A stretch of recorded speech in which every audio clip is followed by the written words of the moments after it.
فرغ نفسه بشكل كامل على منافسه. تعادل، نتيجة معبرة بصراحة عن المباراة، معبرة عن أحداثها.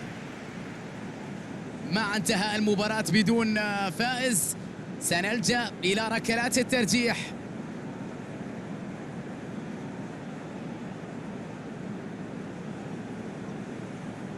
قد تكون الركلة الأولى هي الأهم. ورغم الضغط الكبير يتفوق على الحارس، يضع الكرة في المرمى. يا لعيب، لمسة كانت رائعة. الحارس ذهب إلى الزاوية والكرة في الأخرى. عمر خربين يتقدم لتسديد ركلة الترجيح. الله على هذه اللقطة، على هذا التصدي المذهل من حارس المرمى. فرصة هدف سيعني لهم الكثير في مباراة اليوم. الله على اللقطة وعلى تألق حارس المرمى، تألق الحارس في إنقاذ الكرة.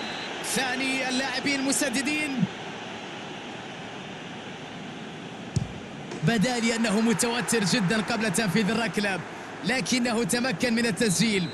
الدور الآن على ثالث اللاعبين. تصدي غير عادي، حارس كالف.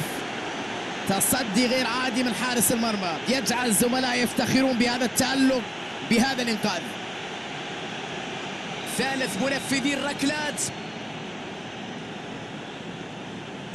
بالعبور كانت قريبة جدا من الحارس. التوتر أثر عليه، وفي الأخير الكرة عند الحارس. الآن الدور على اللاعب الرابع. يا سلام على براعة الحارس، تصدي غير عادي للمرة الثانية. الدور على لاعب رابع لتنفيذ الركلة. ارتمى الحارس في الاتجاه المعاكس. الله، كرة في منتهى الروعة، خدع الحارس بطريقة بارعة، لعب الكرة في الاتجاه الآخر. البرازيل يجب التسجيل من أجل البقاء في المباراة.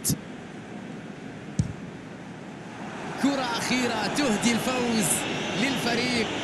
نجح في حسم اللقاء لصالحه في النهاية بركلات الترجيح بعد أن انتهت المباراة على نتيجة التعادل. لا توجد إثارة مثل إثارة ركلات الترجيح.